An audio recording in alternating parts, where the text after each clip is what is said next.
सर्वात आधी इथे मी चपातीसाठी उंडा घेतलेला आहे। आता आपण चपाती लाटून घेऊया। या प्रकारे उंडा करून घ्यायचा।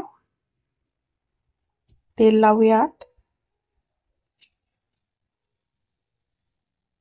या प्रकारे तेल वगैरे लावल्याने चपाती टम्म फुगते।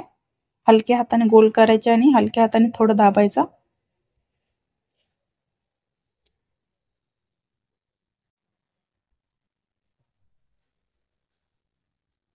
आता चपाती लाटून घेऊया। चपाती जास्त जाडही नाही आणि जास्त पातळही नाही, या पद्धतीने लाटून घ्यायचे। मी लाटून घेते आता।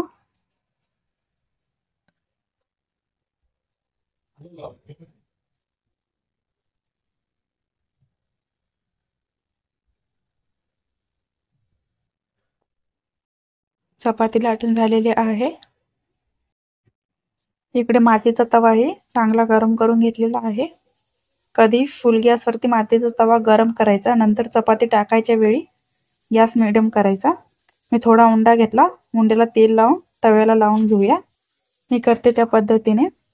आपली पहिली चपाती असते ना, तेव्हा तव्याला तेल वगैरे लावायचे या पद्धतीने, नंतर लावायची गरज नाही। चपाती टाकून घेऊया आता। नंतर मिडियम गॅसवरती चपाती भाजूया। चपाती पलटवते मी आता। हे बघा, अजिबात चपाती तव्याला चिपकलेली नाही आहे। तुम्ही या पद्धतीने करून बघा, तुमची चपाती चिपकणार नाही तव्याला। आणि या पद्धतीने केली ना तर चपाती टम्म फुगते आणि नरमही राहते।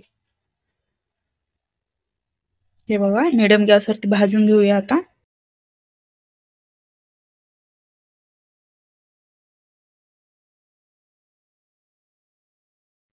हे बघा, चपाती कशी फुगायला लागलेली आहे।